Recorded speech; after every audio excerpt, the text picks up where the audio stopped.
Most people, half of what they thought today is the same things they thought yesterday about themselves, about their life, about their business. That's why most people's lives don't change very much. But if you wake up and you start realizing, I'm living in a home, an emotional home I don't want, you can change it.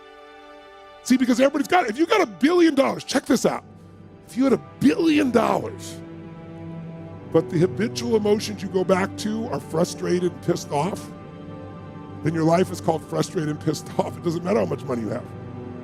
Write this down, please. The quality of my life is the quality of my habitual emotions. The quality of my entire life is nothing but the quality of my habitual emotions. Whatever habits of emotion, wherever my emotional home is, I will find a way to get back there. And until I change that, I'm gonna have a problem. How many of you see people in some part of the world, in my country, for example, you'll see this in the middle of America where there's certain places that have cyclones all the time. Or maybe down in New Orleans or places where every few years you get a huge storm that wipes out everybody right on the coast there. But then 2 years later, it happens again. They rebuild, it happens again. How many have ever thought to yourself, why don't these people move? And why don't they move, guys? Because it's what they're conditioned. They call that home. I don't want to leave my home, it's what I know. It's easy to see when it's somebody else and it's physical. It's harder to see when it's yourself and it's emotional, because we have an emotional home. Some of you grew up in a really tough environment. I did too. Pretty brutal environment. Very painful environment. Part of I am who I am is because I didn't want to suffer. I had to find answers. And because I suffered so much, I don't want you to ever suffer if I can do anything about it. I can't control it, but I can help massively. But it's only because I suffered so much I don't want anybody else to. But think about it. Most people suffer even when they're successful. Listen, if you're successful and you're not fulfilled, that's the ultimate failure. If you got people that love you and you're not feeling joyous and alive, something's wrong. And you know what it is? You got an old home you're used to. Maybe the home you're used to is not a very happy home. It's a home of worry, a home of frustration, a home of anger, a home of feeling everything's unjust. And so you find a way to get back home using whatever the environment you can use. How many of you know somebody who's always pissed off about something?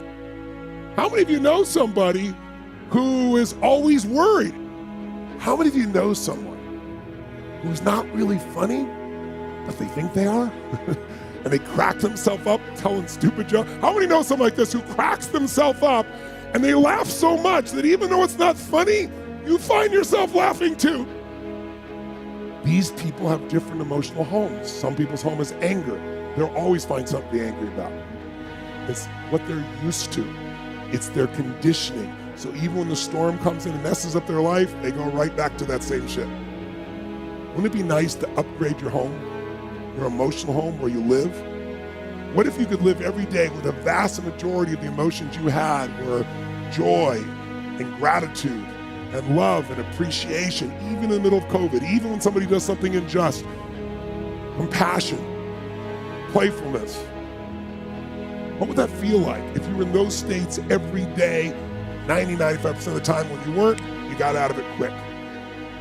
You can make that change this weekend, and I'm not exaggerating an ounce. I'm not saying you're going to be perfect and never have a negative feeling, because negative feelings are sometimes a signal to make us change. But most people have a negative feeling and they just hang on to it and keep living with it and find other things to be negative about.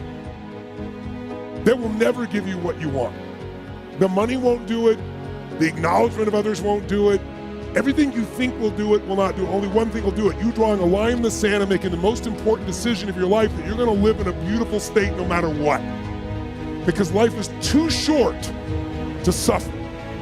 We have a choice. Listen to me. Pain is sometimes part of life, but suffering is a choice. But for most of us, not a choice, because we have the habit of suffering, being stressed, being worried, being frustrated, being pissed off. And because we're wired that way, that's the muscle we built. But if we rebuild our home here so it's even more magnificent, then you can have the life that you desire and deserve. And you can do it in one weekend only if you give your all and push enough energy out while you're doing it, while you're learning.